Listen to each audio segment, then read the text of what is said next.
They RTV app వార్తల్ని క్షణాల్లో చదివే అవకాశం ఉంటుంది. ఒక న్యూస్ పేపర్, ఒక టెలివిజన్ ఛానల్ మీ చేతుల్లో ఎప్పుడూ ఉంటాయి.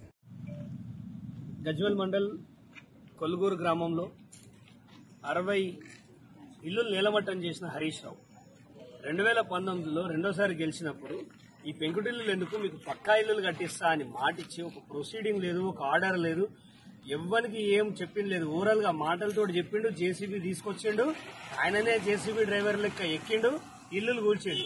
ఆ విజువల్స్ ఉన్నాయి ఇవాళ యూట్యూబ్ లో. మొదట కూల్చిన ఇల్లు మంగళి వెంకటేష్ది. ఇవాళ ఆయన మృత్యువాత పడ్డాడు, చనిపోయిండు. ఆయన శవాన్ని తీసుకొచ్చి ఈ ఎంటీ జాగలేసారు. వానకి తడిచింది, ఎండకి ఎండింది. ఇవాళ ఆయన బతుకు రోడ్డు మీదకి అయింది. వాళ్ళ భార్య పిల్లలు ఆగమైపోయారు. ఇది ఖచ్చితంగా హరీష్ రావు చేసిన హత్యనే.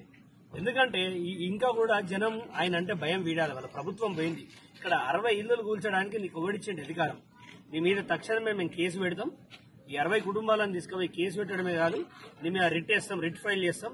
నీ ఆస్తులకెళ్ళి వీళ్ళకి 60 కుటుంబాలకి నువ్వు నష్టపరిహారం కట్టియాలి. ఎందుకంటే ఇదేదో అధికారి కూల్చింది కాదు. నువ్వు మినిస్టర్ హోదాలుండి నువ్వు జేసీబీకి కూల్చినావు. ఇది నువ్వు చేసిన ఇది ఎంక్రోచ్మెంట్ అంటారు. దీన్ని చొరబడతాను.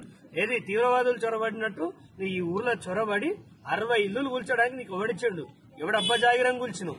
ఖచ్చితంగా వీళ్ళకి న్యాయం చేయాలి. ఇంటికి 10 లక్షలు తగ్గకుండా నువ్వు నష్టపరిహారం ఇవ్వాలి.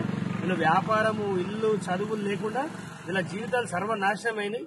ఈ ఊరికి పట్టిన దరిద్రం లెక్కను ఈ ఊరికి ఒక పెద్దపిట్టలాగా జొర్రి ఇవాళ వీళ్ళ జీవితాలు నాశనం చేసినాం. ఎట్టి పరిస్థితుల్లో ఇది సీఎం గారి, మా రేవంత్ గారి దగ్గర తీసుకెళ్లి నీ భాగవతం అంతా బయట పెడతాం. నీ మీద ఖచ్చితంగా కేసులు పెట్టాల్సిందే. అండ్ రేవంత్ రెడ్డి గారిని కూడా ఒకటే కోరిక, మా ఈ కొల్గూరు నుంచి ఒక కోరిక కోరుతున్నాం. ఏంటంటే మీరు డబుల్ బెడ్రూమ్లు కానీ 5 లక్షలు కానీ దాన్ని ఇవ్వాలంటే ఫస్ట్ కొల్గూరుకి ఇవ్వండి. ఈ రాష్ట్రం మొత్తంలో కొల్గూరుకే ఇవ్వాలి.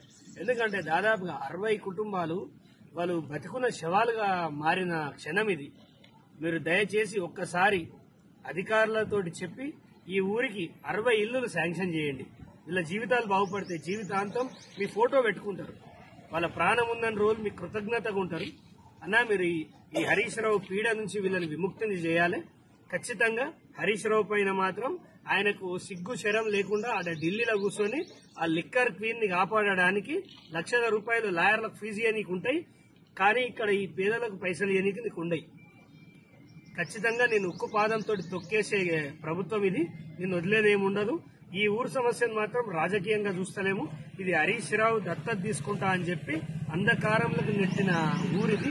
ఇలా జీవితాలు బాగుపడాలంటే ఖచ్చితంగా ఆయన నష్టపరిహారం ఆయన సొంత ఆస్తులకి వెళ్ళాలి. ఆయన మీద కేసులు కావాలి. ప్రభుత్వం కూడా ఆయన పైన చర్యలు తీసుకోవాలని కోరుతున్నాం. మరిన్ని వీడియోస్ కోసం ఛానల్ ని సబ్స్క్రైబ్ చేయండి. లేటెస్ట్ అప్డేట్స్ కోసం వాట్సాప్ ఛానల్ ని ఫాలో చేయండి. అండ్ లింక్ డిస్క్రిప్షన్ లో ఉంది.